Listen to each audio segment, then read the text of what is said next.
Recientemente yo estuve mirando un video de un estudio social. No sé si ustedes se han dado cuenta que a veces hay gente que comienzan a hacer, doctores hacen unos experimentos sociales. Y estuve mirando un estudio social donde en un grupo, en una sala de un lugar médico, de un consultorio médico, pusieron actores, varios actores, y cada vez que sonaba una alarma, un timbre, ellos se paraban y volvían y se sentaban. Y entonces en todo eso llega una paciente de verdad y se sienta ahí con todos los demás, suena el timbre, todos los actores se paran y vuelven y se sientan. Y ella se queda como, ¿y qué pasó? Y bueno, vuelve unos minutos después, el timbre suena y todos se paran y vuelven y se sientan. Y usted si ha estado en algún momento en una sala de espera, usted no habla mucho con la gente. Usted sabe como que se miran, hace ese saludito como medio frío, ¿verdad? Y bueno, ya para la tercera vez, aunque no había conversación, cuando sonó el timbre, todo el mundo se paró y ella también se paró y después se sentó. A ella no le han dicho nada, nadie, por qué se están parando. Los que estaban conduciendo el estudio, uno por uno comenzaron a sacar a los actores hasta que quedó ella sola. Cuando quedó ella sola, volvió a sonar el timbre y la expectativa estaba de que, ¿será que se va a parar o no? O sí. Y ella viene, ¡pup! Y se para y vuelve y se sienta. Y no había nadie, ella estaba sola. Vuelven y lo hacen otra vez para ver si ella sigue, suena el timbre, vuelve, ella se para y se sienta. Entonces llega otro paciente real, que no es un actor, y va y se sienta en la sala. Entonces suena el timbre, ella se para, él la mira como que aquí, ¿qué pasó? Y vuelven y se sienta. Pasa eso 2 veces más y le pregunta, oye, ¿por qué te estás parando? Y ella dice, bueno, no sé, yo estaba aquí y los que estaban aquí antes se estaban parando también cuando sonaba el timbre. Entonces yo seguí parándome. Y él dice, oh, ok. Bueno, suena el timbre otra vez, ella se para y él la mira y como que se para y vuelve y se sienta. Y volvió a hacerlo y ella se para y él se para. Y comienzan a añadir, esto es real, comienzan a venir más pacientes reales a la sala hasta que se llenó la sala otra vez. Y cada vez que sonaba el timbre, volvía todo el mundo y se paraba y se sentaba. Este estudio dio a relucir algo muy interesante, muy importante, porque esto lo que sucede aquí es algo que se llama aprendizaje social. Es cuando una persona o personas desde una temprana edad o ven cierta costumbre, comienzan a darse cuenta de que hay ciertas tareas o ciertas cosas que todo el mundo lo hace, así que ellos lo tienen que hacer. Aunque no tengan la razón exacta, todo el mundo lo hace. Y entonces me recuerdo que le preguntaron, después del estudio le preguntaron a la primera paciente, la real, qué pasó porque ella se estaba parando. Y ella me dijo, bueno, en el momento que se paraban yo me sentí excluida, me sentí como que estaba parte del grupo. Entonces yo no me quería sentir así que me comencé a parar con los demás. Y cuando me empecé a parar con los demás me sentí bien. Y esto lo que hace es que crea la definición de conformidad.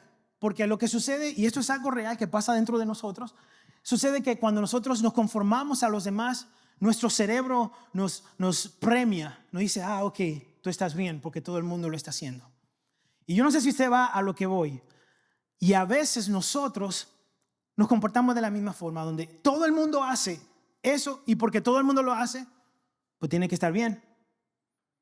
Tiene que ser normal, todo el mundo se comporta de cierta forma, hace ciertas cosas, la cultura, la norma es igual, así que yo voy a ser parte de eso. Y eso claramente dio la definición de conformidad. La conformidad nos lleva a desarrollar malos hábitos, incluso a repetir errores. Porque nosotros una y otra vez lo hacemos porque todo el mundo lo está haciendo. Y lo más alarmante de todo esto es que estas fuerzas similares están dando forma a la manera que nosotros estamos pensando hoy mismo dentro de la iglesia.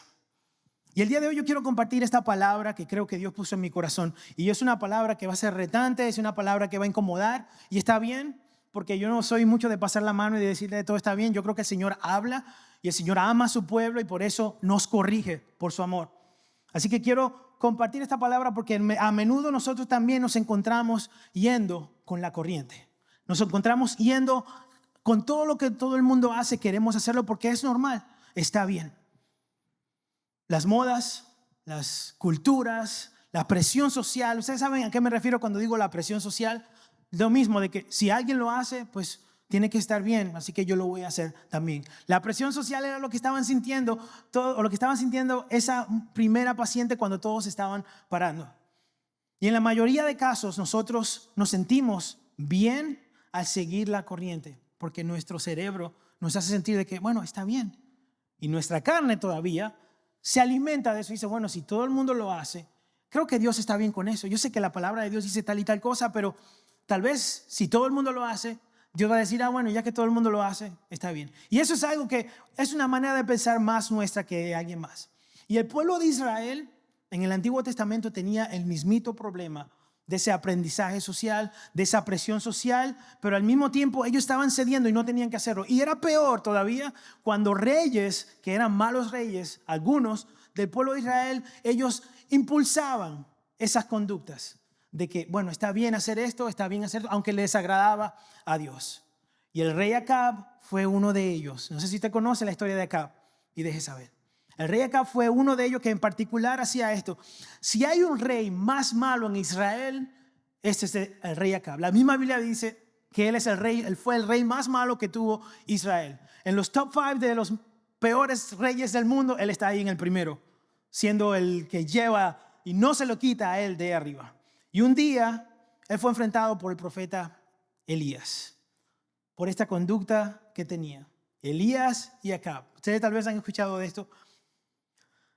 Y la familia de Acab era igualita porque estaba influenciando, estaba ayudando a la desobediencia del pueblo de Israel en idolatría y en otras costumbres que estaba haciendo el pueblo en contra de Dios.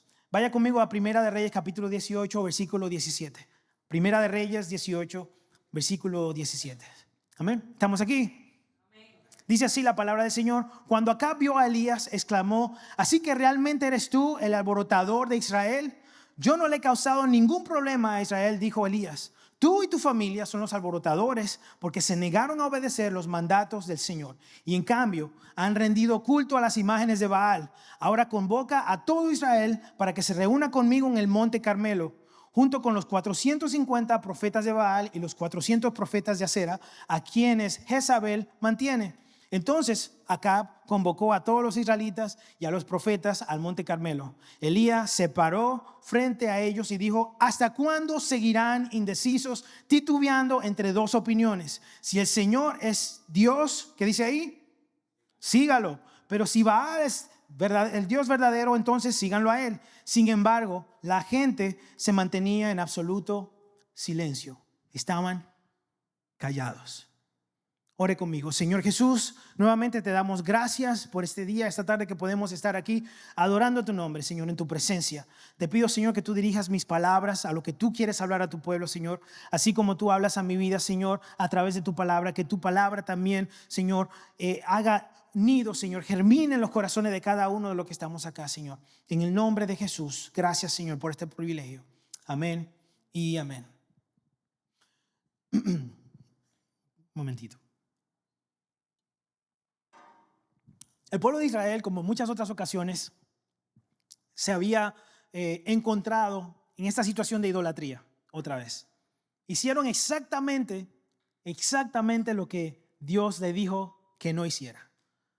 No sé si usted ha conocido a alguien así, que usted le dice que haga algo y exactamente hace lo contrario. Y no mire a su esposo porque no estoy hablando de él, estoy hablando de alguien aparte de su esposo o de su esposa, ¿ok? El pueblo de Israel fue este tipo de esposa para Dios, que Dios le decía, haz esto, apártate de eso, apártate de lo otro. Y era como que uno le dijera, haz eso, haz lo otro, en vez de lo contrario. Y una y otra vez el pueblo de Israel se encontraba en este problema, en este dilema, si servir a Dios o no servir a Dios. Como le decía, Acab, el peor rey de Israel, no ayudó mucho en la condición. Él, para hacer las cosas peores, se casa con una mujer cananita. Esta mujer cananita era sierva devota de Baal, un dios, uno de los dioses más predominantes que podemos oír en la Biblia. Esa señora tenía tanta devoción y su familia tenía tanta devoción por Baal que el nombre de ella literalmente significa, uno de los significados que tiene es Baal es príncipe. Ese era el nombre de ella. Ella se llama Jezabel. Tal vez la han oído de Acab y Jezabel. Jezabel, esa era devota a Baal. Ella perseguía en su reinado con Acab, perseguía a los que eran profetas de Dios para matarlos y acabar con ellos, porque ella no quería que el pueblo de Dios creciera, que el pueblo de Dios sea que reinara con el poder de Dios, sino que ella quería que fuera Baal el Dios, porque Baal era peculiarmente el Dios para ellos, que era el Dios de la lluvia, el Dios que permitía lo que era como que la tierra germinara y diera su fruto. Entonces, al Baal tener estos atributos, entre otros atributos, ella se daba cuenta, o ella quería de que todo el mundo lo adorara, porque en la tierra llovía, en la tierra tenía, y ellos pensaban de que era producto de un acto que querían hacer o que hacían los que servían y los profetas de Baal, que eran que ellos tenían relaciones sexuales en el templo de Baal y pensaban que eso era lo que permitía que Baal moviera su mano, para que vea lo depravado que estaban ellos. O sea, yo quiero que usted esté conmigo porque quiero que entienda que Baal, uno de los atributos de él era el Dios de la lluvia, y el rey, sigo diciendo rey, perdón, el Dios que permitía que la tierra diera su fruto. Entonces, este rey Acab, aparte de casarse con ella, lo que hace es que también comienza a crear templos, imágenes, porque a su esposa le gustaba y él también quería complacer a su esposa, sabiendo lo que Dios había dicho que no debía ser ni que podía ser. Así que no solamente se casa con Jezabel, sino que también causa que Israel comience a ser idólatras haciendo estas cosas, para que vean el tipo de persona que era Acab. Los seguidores, entonces, como les decía, creían que los actos sexuales en el templo de Baal creaban poder para que él moviera su mano y lloviera y diera fruto a la tierra y pudieran tener cultivos y animales y que no hubiera hambre, cuando sabemos que realmente no era así. Así que Dios hace algo sobrenatural que me encanta, porque Dios es Dios experto en probar a los demás equivocados. Dios hace una sequía, manda una sequía por 3 años y 6 meses, producto de la desobediencia de Israel, porque Dios le había dicho a Israel: no adoren a otros dioses. Están los 10 mandamientos del Antiguo Testamento y todavía siguen vigentes el día de hoy. No podemos tener otros dioses delante de Él.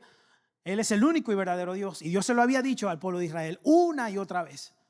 Entonces, al encontrarse de ellos en esta situación, en este momento donde quitaron el lugar de Dios y pusieron otros dioses que eran dioses hechos por hombres, el castigo que Dios le da a ellos es una sequía. Así que Elías va y se presenta ante Acab, antecito de lo que leímos acá, y le dice: Acab, va a venir una sequía. Eso fue algo que Dios lo había preparado y programado. Va a venir una sequía porque ustedes han sido demasiado desobedientes al Dios. Entonces comienza la sequía. Dios le dice a Acab que se vaya, que se esconda en otro lado. Durante esos 3 meses estaban persiguiendo a Elías porque querían matar a Elías, pensando de que él era que había causado esto, que él era el culpable de esta sequía. ¿Quién es que trae la lluvia a la tierra? Dios es el que trae la lluvia a la tierra. ¿Quién es que produce fruto en la tierra? ¿Quién es que sostiene los animales? Eso sostiene todo.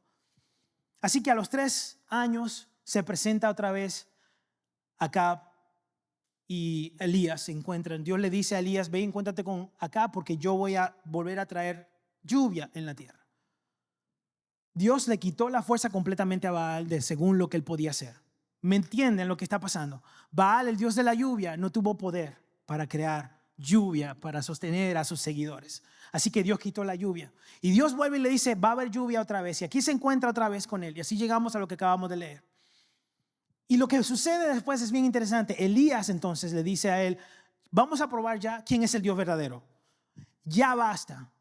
Ya, dice: ¿hasta cuándo van a seguir ustedes entre 2 cosas? Vamos el día de hoy a probar quién es el Dios verdadero. Así como bien dominicano le dijo.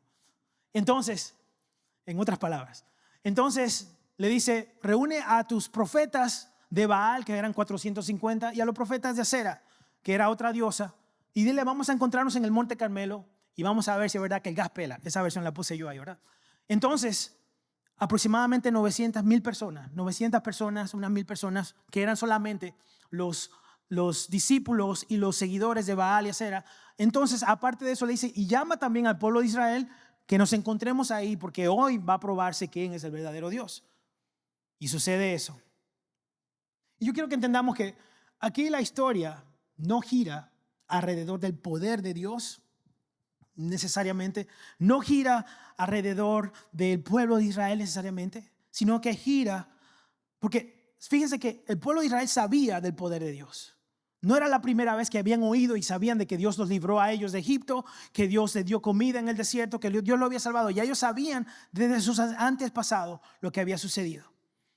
Aquí la historia no gira alrededor de eso, ni de la capacidad de Dios, sino que ya Israel con todos sus antepasados sabían todo esto. La historia aquí gira de la consecuencia, acerca de la consecuencia que es el desobedecer a Dios. Porque nosotros lo tomamos tan a la ligera muchas veces. Desplazar a Dios del primer lugar en nuestro corazón. No fue coincidencia de que Dios permitiera que esa historia llegara a la Biblia y todavía la aplicáramos el día de hoy. Porque el día de hoy todavía nosotros ponemos otros Baales en nuestro corazón. Una de las definiciones de Baal o del nombre de Baal es Señor también, o amante. Y fíjense que nosotros tal vez tenemos otros señores, otros amantes en nuestro corazón que toman el lugar de Dios y desplazamos a Dios del primer lugar en nuestras vidas. Y se dirá, no, porque yo no tengo imágenes. Y yo le digo a usted no tiene que tener imágenes para ser un idólatra. Le hemos oído en otras ocasiones. No se trata de imágenes porque la idolatría no es algo físico, es algo del corazón. Y lo que yo quiero que entendamos el día de hoy es que Dios hace un llamado hoy a que escudriñemos nuestros corazones. El de todos. Lo hizo conmigo mientras me preparaba y también yo creo que lo hace, le pide a usted que haga lo mismo. No importa cuánto tiempo tiene en el Evangelio. Eso para los recién nacidos y para los que tienen más de 40, 50 años en el Evangelio. Él lo que quiere es que analicemos el lugar en donde está nuestro corazón. Si nosotros somos nuestro propio Dios, o si algo más es nuestro Dios, o si es Él que es nuestro Dios. Así que la pregunta mía para usted el día de hoy, ¿cuáles son las evidencias de que Dios está gobernando tu vida y no algo más? ¿Cuáles son las evidencias de que el Dios que está en ti, el Dios que está gobernando tu vida, que tiene el primer lugar, es el Dios de la Biblia o es otro Dios que tú pusiste ahí? Y yo quiero compartir rápidamente dos evidencias que muestran eso. Y la primera es la indecisión. Tu indecisión es una decisión. ¿Sabía eso?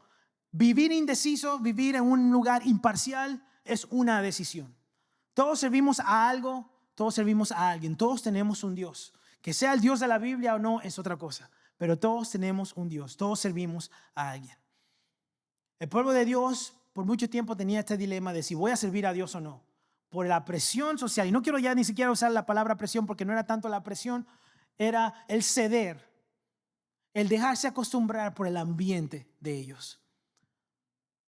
Ellos tuvieron ese problema, no era porque Dios no existía para ellos, no era porque Dios no le hablara, ni siquiera porque Dios tenía profeta y le enviaba sus mensajes y trataba con ellos. Tampoco era porque Dios no hiciera milagros en medio de ellos, sino porque ellos lo encontraron más fácil, más cómodo, hacer lo que la carne quiere y ceder a sus pasiones y sus deseos y tener en su primer lugar ellos mismos que a Dios. Y le voy a decir, yo sé que todos aquí son santos, lo voy a decir por experiencia propia, siempre es más fácil pecar y dejarse llevar por la carne que decir, Señor, yo te voy a servir.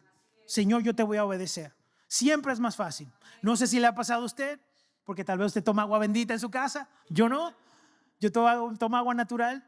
Así que yo en mi vida, en mi pecado, fácilmente se me hacía a mí ir detrás del pecado y no de la voluntad de Dios. Lo que es más fácil para nosotros casi siempre es lo que no le agrada al Señor.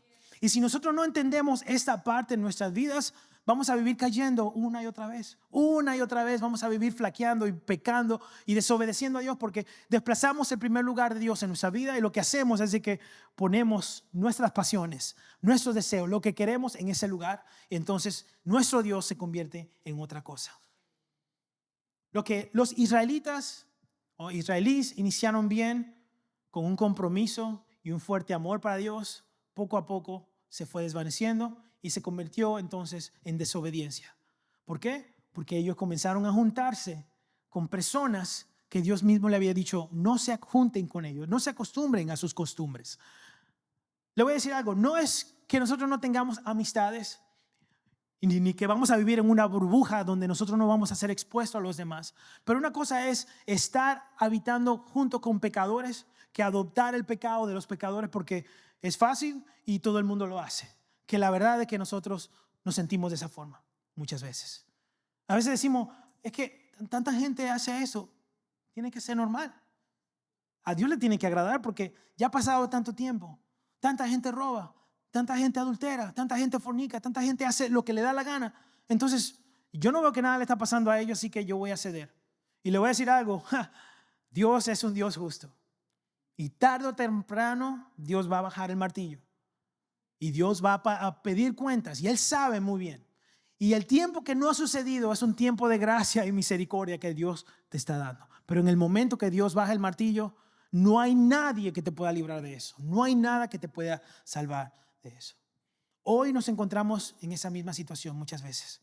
Aunque el mundo quiera normalizar el pecado, tomar lo que es tuyo, hacer lo que te da la gana, etcétera, no lo que el Espíritu Santo quiere que tú hagas, es muchas veces lo más normal.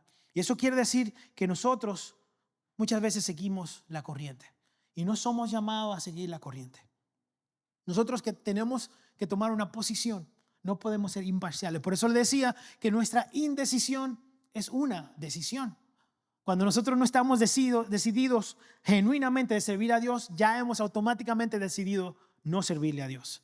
No podemos estar en el medio, o estamos en un lado o en el otro, pero aquí no hay nada para estar en el medio. Dice Santiago capítulo 1, versículo 8, dice, el hombre de doble ánimo es inconstante en todos sus caminos. El hombre de doble ánimo es inconstante en todos sus caminos. Una fe dividida siempre produce una vida dividida.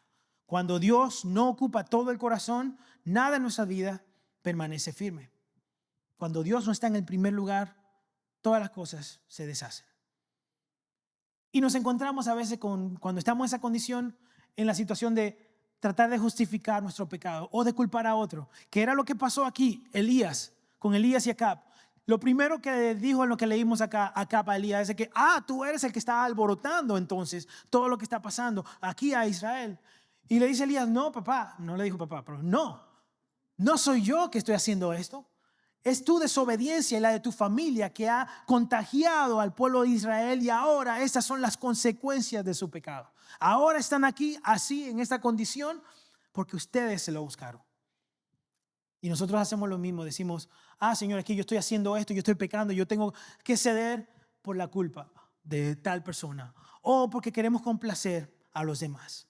Acab no quiso ver que el problema de él y de Israel no era ignorancia, no era que no sabía de Dios, sino que era un problema de corazón, era un problema de egoísmo, era un problema de idolatría.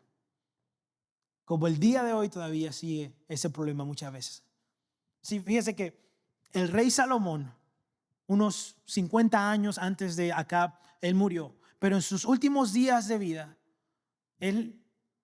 antes de todo, él fue reconocido como el rey y él es el rey más sabio de la historia. En la Biblia el Señor lo hizo bien claro que no iba a haber otro rey antes de él ni después de él tan sabio como él. De otros continentes venían a visitarlos y a preguntarles cosas a él por su sabiduría. Dios le había dado esa sabiduría. Él había tenido por lo menos 2 encuentros bien importantes con Dios. Él sabía que Dios existía, él sabía que Dios era real y que Dios le había dado todo. Y aún así en sus últimos días, por complacer a sus mujeres y a otras personas, él comenzó también a hacerse idólatra. Y aunque fue un rey tan rico y con tanta sabiduría, otra vez el hombre más sabio en la tierra, él cayó en idolatría. Teniéndolo todo, y una de las razones es porque quería complacer a los demás. Y nosotros en este mundo nos vamos a encontrar con la tentación de complacer a los demás. Porque tú eres cristiano, pero te encuentras en un grupo donde tú no te identificas con los demás porque tú eres diferente, pero la presión te vas a sentir como, bueno, yo no quiero que me vean así raro, así que yo voy a hacer lo mismo que hacen los demás. Como le decía, la paciente esa se paraba porque todo el mundo lo hacía, no sabía por qué. Y nosotros nos vamos a ver así. Si el rey Salomón, el rey más sabio que conocía a Dios, se encontró en esta situación, tentado y cayó en la idolatría, ¿cuánto más nosotros nos vamos a sentir así? Es algo del corazón, es algo humano, pero no tiene que serlo si dejamos que Dios se quede en el primer lugar. No hay justificación para el pecado, no hay manera de decirle, Señor, no, Señor, es que está bien, tú entiendes, Señor, ya tengo tanto tiempo, Señor, está bien. No, el Señor no hace trato con uno de esa forma. Para el Señor lo que es blanco y lo que es negro es negro. Y no hay nada gris, no hay nada en el medio. Y si usted piensa que lo hay, usted está equivocado. Y quiero que entendamos eso. Si el rey más sabio cayó, quiero que sepa que nosotros también podemos ser propensos a caer en idolatría. Y tal vez el día de hoy eso sea lo que está pasando dentro de nosotros. Como le mencionaba, podemos sentirnos bajo presión para ceder. Pero eso no quiere decir que porque todo el mundo lo hace, está bien delante de los ojos de Dios. Nuestras acciones y decisiones deben ser filtradas con la palabra de Dios, porque todos servimos a alguien o servimos a algo. En ningún momento estamos sin servir o sin adorar a nadie. O estamos adorando a Dios y sirviéndole a Dios, o nos estamos adorando a nosotros mismos, o a nuestro esposo, a nuestra esposa, a nuestros novios, a nuestro trabajo, al dinero, a lo que sea, pero estamos sirviéndole a algo o a alguien. Porque nosotros, parte de la creación en nosotros es adorar. Y por eso buscamos algo que adorar, algo que tenga el primer lugar en nuestro corazón. Entonces, ¿qué muestra ahora mismo en tu vida acerca del compromiso que tú tienes con Dios? ¿Qué muestras hay en tu vida? Si tú piensas en un momento, déjame ver, si yo tengo compromiso con Dios, ¿qué estoy haciendo? ¿Qué muestra que mi compromiso es imparcial? ¿Será que Dios es tu Dios o que hay algo más tomando tu atención, tu devoción, tu tiempo, tu compromiso? Y el que tiene la respuesta a esa pregunta eres tú. Tú sabes muy bien qué pasa con tu tiempo, con tu devoción, qué pasa en esos lugares oscuros donde nadie te ve. Ahí que es que realmente se muestra tu carácter, cuando no hay nadie. ¿Cómo eres tú cuando nadie te ve? Entonces, cuando Elías confronta al pueblo con esa misma realidad, ¿sabe cuál fue la respuesta de ellos? Se quedaron callados. Ellos no tenían nada que decir. Sabe que el silencio dice mucho. Dice Reyes capítulo 18, 21.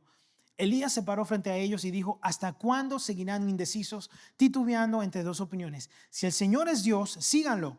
Pero si Baal es el verdadero Dios, entonces síganlo a él. Sin embargo, la gente se mantenía en absoluto silencio. Ese silencio del pueblo reveló algo. Y algo muy interesante acerca del silencio.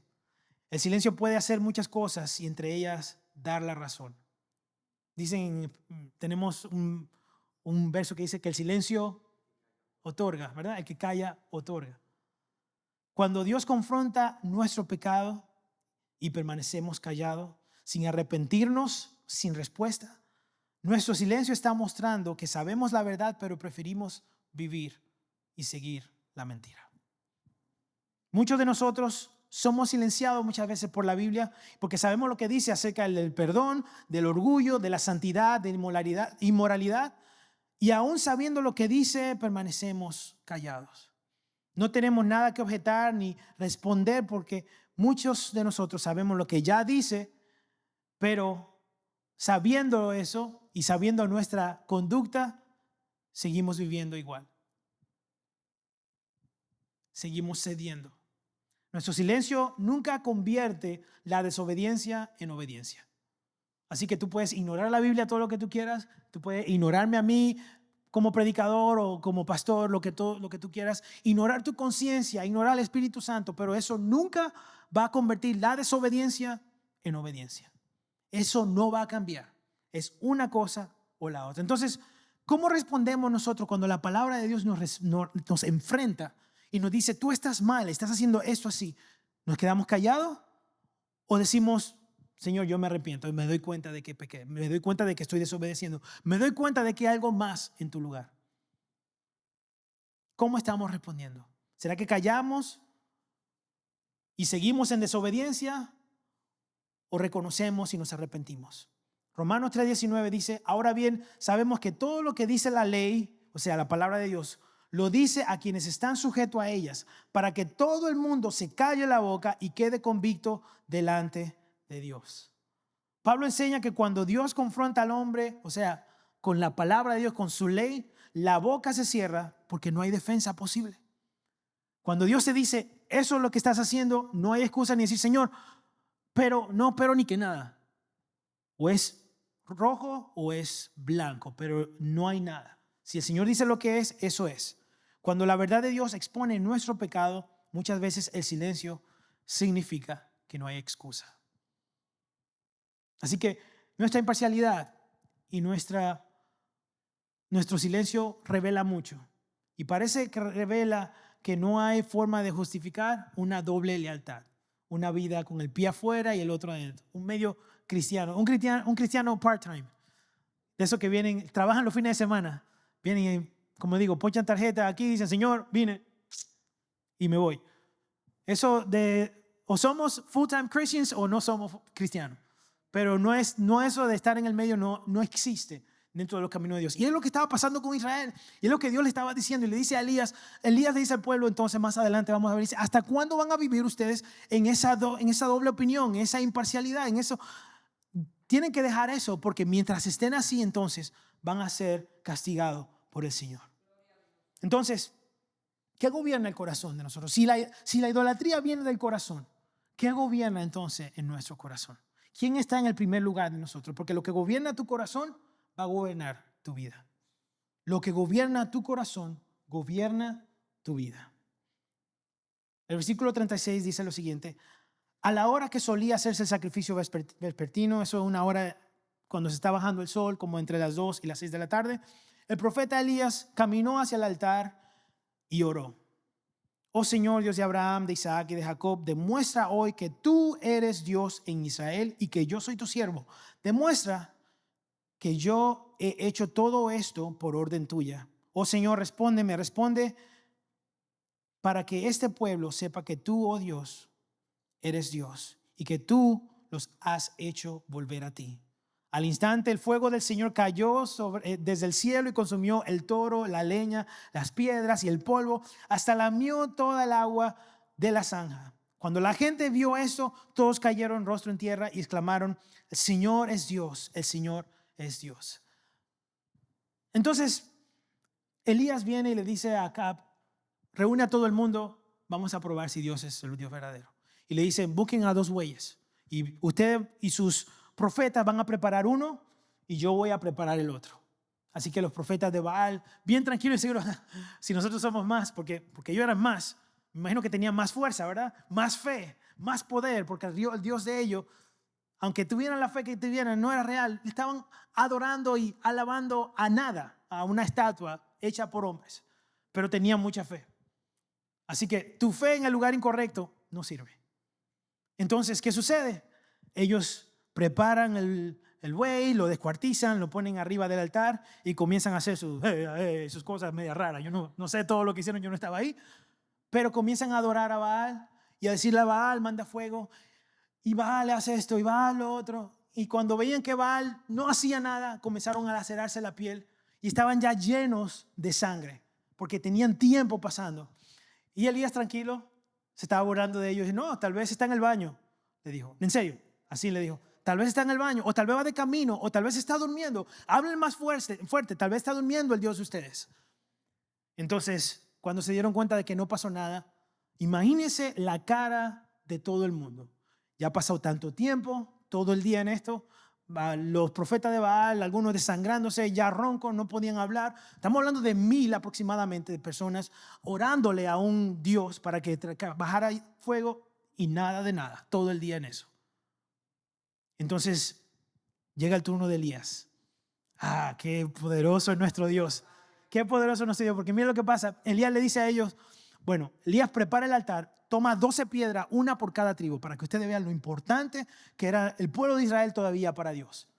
Y sobre ese altar, por las piedras hechas por cada tribu, descuartiza entonces al buey y lo pone arriba. Y le dice a ellos: traigan entonces 4 cántaros de agua. Y vienen y le echan agua arriba, hace una zanja alrededor de eso. Y eso sucedió 3 veces. ¿Cuánto es 4 por 3? 12. Otra vez. Y se llena eso de agua, la zanja se llena. Y no estamos hablando de cantaritos y que agüitas. Cántaros, eran varias personas que tenían que llevarla. Y llenó la zanja de agua. Todo estaba completamente mojado. Yo me imagino que los profetas de Baal dijeron: no, aquí no va a pasar nada. Está demasiado mojado esto. Y Elías ora. Lo que acabamos de leer aquí. Y le dice: Señor, muestra que tú fuiste que me mandaste a hacer esto. Que todo esto Es consecuencia de su pecado y que lo que tú quieres es que ellos vuelvan a ti. Mira lo lejos que va Dios para que su pueblo vuelva a Él. No pasó mucho tiempo cuando del cielo el Señor de una forma inexplicable hizo que descendiera fuego del cielo al punto de que no quedó nada. Dice aquí que quemó el becerro, quemó las piedras y lamió el agua. O sea, eso acabó con todo. Era un fuego que yo creo que no se ha experimentado aquí en la tierra todavía. Era algo demasiado caliente que acabó completamente, incineró todo lo que había en ese altar. En ese momento, ahora el pueblo puede decir, ¿verdad que Dios es Dios? ¿Verdad que Dios es Dios? Todos servimos a algo. Como en el templo de Israel, algunos servían a Baal, nosotros tal vez tenemos nuestro propio Baal. Pero le voy a decir algo, Dios no tiene que demostrar nada más por nosotros. Ya Él se reveló suficiente para decir que Él es el Dios verdadero. No solamente se ha revelado a través del tiempo, sino que a través de Jesucristo.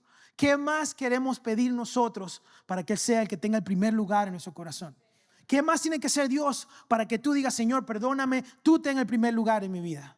Él no va a mandar fuego. Señor, no mande fuego, por favor, porque si nos manda fuego, aquí quedamos todos tostaditos. Ya Él ha probado demasiado.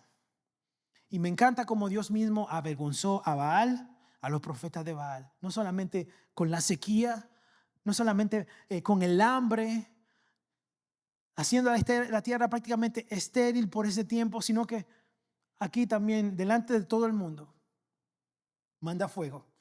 No tomó mucho tiempo. Elías solamente tuvo que ser honesto, claro y obedecer. Y lo que Dios hizo, lo hizo. Y cambió la historia. Es la historia que nosotros conocemos mucho de cómo Dios mandó fuego del cielo. Hay muchas canciones que se han escrito acerca de eso. Pero lo que yo quiero que entendamos es que esta historia no se trata solamente de probar el poder de Dios. Se trata de vivir en obediencia si no hay consecuencias a nuestra desobediencia. Y para nosotros, hoy Baal puede ser nosotros mismos. Para muchos, el Dios más difícil de pelear es nosotros mismos, nuestros orgullos, nuestros propios deseos, nuestra propia voluntad. Tal vez para otros sean sus trabajos. Algunos tienen el Dios del dinero, que no pueden vivir sin el trabajo, no quieren vivir sin el trabajo. Todas sus decisiones giran alrededor del trabajo y alrededor del dinero.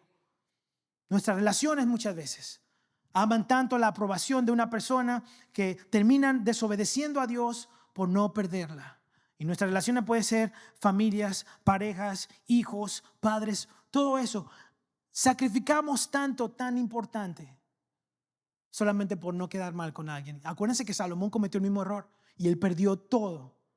Salomón no se dio cuenta en su vida, en su tiempo de vida, lo que iba a pasar, pero por esa desobediencia el reino fue dividido.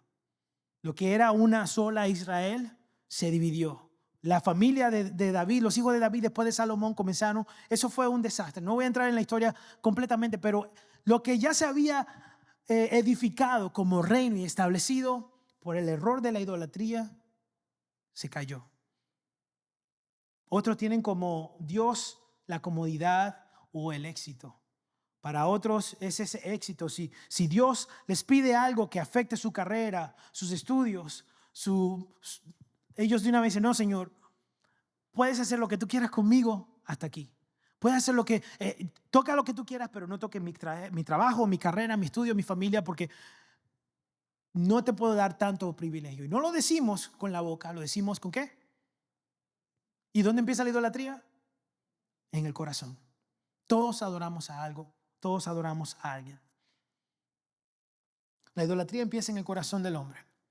Dios mismo explica dónde comienza realmente la idolatría. Vaya conmigo a Ezequiel capítulo 14, versículo 4. Y dice, diles, esto dice el Señor soberano. Los israelitas han levantado ídolos en su corazón. ¿En dónde? En su corazón. Y han caído en el pecado y después corren a consultar a un profeta. Así que yo, el Señor, les daré la clase de respuesta que merece un gran idólatra. Persona que viene fuego del cielo otra vez. A fin de conquistar la mente y el corazón de mi pueblo que me ha abandonado para rendir culto a sus ídolos detestables. Por lo tanto, diles a los israelitas, esto dice el Señor soberano, arrepiéntanse y abandonen sus ídolos y dejen de cometer ya sus pecados detestables. Yo, el Señor, responderé a todos, sean israelitas o extranjeros, los que me rechazan y levanten ídolos en su corazón y así caen en pecado y después van a consultar a un profeta en busca de mi consejo. Me pondré en contra de esas personas y haré de ellas un ejemplo espantoso cuando las elimine de mi pueblo. Entonces, ustedes sabrán que yo soy el Señor. El Señor aquí otra vez dice claramente que la idolatría no es algo externo nada más, es algo que hay en el corazón. Dice, han levantado ídolos en su corazón. Y la respuesta de Dios ante la idolatría ha sido la misma todo el tiempo. Él da la oportunidad para que nos arrepintamos. Pero en el momento de que no nos arrepentimos, viene entonces el castigo. No es que Dios sea un Dios egocéntrico donde dice, no, tienen que venir, servirme, alabarme a mí. Lo que pasa es que Dios es el único Dios, no hay otro Dios. Los demás son simplemente fotocopias, cosas hechas por el hombre. Y cuando uno como creación reconoce que realmente hay un solo Dios, se da cuenta de que nada más vale la pena, nada más existe, nada más es solamente Dios. Y que ese Dios grande y poderoso, sobrenatural, nos ama tanto y nos da tanto. Y es lo que quiere lo mejor para nosotros. Y por eso dice, lo mejor para ti está conmigo. Porque lo que te espera con esos dioses hechos a mano es pura destrucción. Esos son dioses creados por gente que tienen una mente perversa, se han guiado por el diablo para que ellos creen estas cosas y ustedes se pierdan, porque el plan del diablo es destruirte. Eso es lo que quiere. Entonces, cuando tomamos el primer lugar de Dios y lo quitamos y ponemos lo que sea en nuestro corazón, literalmente le estamos diciendo a Dios, tú eres un Dios bueno, pero hay algo mejor. Y le voy a decir algo, no hay nada mejor que Dios. No hay nada mejor, no hay conveniencia mejor, no hay provisión mejor, no hay dinero mejor, no hay trabajo, no hay gente, no hay persona, no hay nada mejor que Dios. Y aunque no lo decimos con nuestras bocas, lo decimos con nuestro corazón, con nuestra actitud. Y mira lo interesante que pasa acá, lo que el Señor le dice a Ezequiel, que le diga a su pueblo. Le dice, ellos van y consultan a los profetas cuando en su corazón están desobedeciéndome. Quieren respuesta, quieren que Dios le provea, le ayude, pero en su corazón no estoy yo, están otras cosas. ¿Sabe quién se parece a esas personas? Usted y yo. Porque a veces queremos quedarnos en nuestro pecado, en nuestra idolatría, en nuestra desobediencia, pero queremos también los favores. Y yo le decía la semana pasada, queremos los panes y los peces, pero no queremos que el Señor nos confronte, no queremos que el Señor nos enfrente y nos haga vivir en una vida de santidad, porque no queremos que Dios toque esa área de nuestra vida, solamente queremos unas cosas, las cosas que nos convienen a nosotros. Yo no sé si usted está entendiendo lo que está pasando acá, pero eso es usted y yo muchas veces. Y el Señor no quiere que nos perdamos sin que moramos en esto. Así que hay consecuencias a la idolatría. Ahí mismo donde leímos dice, me pondré en contra de esas personas y haré de ellas un ejemplo espantoso cuando las elimine de mi pueblo. Hay de aquel que sabe de Dios y lo conoce y se aparta de él. Entonces ustedes sabrán que yo soy Dios. Hoy nos encontramos en el mismo lugar que se encontraba Elías al frente del pueblo de Israel.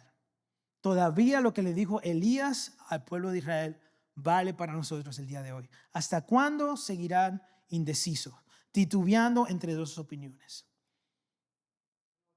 Tal vez nuestro Baal no tiene un templo, tal vez no tiene una estatua, pero sí tiene nuestro corazón. Sí está ahí adentro. Puede tener nuestro corazón, puede ser el orgullo, puede ser comodidad, puede ser éxito, dinero, todo lo que hemos mencionado. Dios sigue diciéndonos una y otra vez lo que Ezequiel dijo. Arrepiéntanse y abandonen sus ídolos y dejen de cometer ya sus pecados detestables.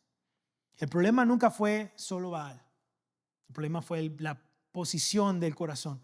Y hoy Dios nos recuerda que Él sigue siendo el mismo de ese tiempo y el mismo hoy. Y Dios puede enviar lluvia porque lo hace.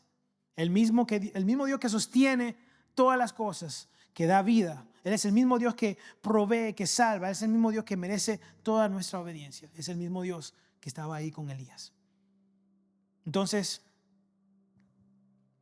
¿qué sucedió después que el pueblo vio el fuego, reconocieron de que Jehová es Dios. Y así lo dijeron: Jehová es Dios, Jehová es Dios. Dios ya demostró quién era. Él no tiene que mostrarte a ti más que Él es santo, que Él es Dios, que Él salva, que restaura. Él no te debe nada. Él no te debe nada. Él te amó tanto que lo dio todo por ti. Lo dio todo por mí. Él no te tiene que enseñar nada más.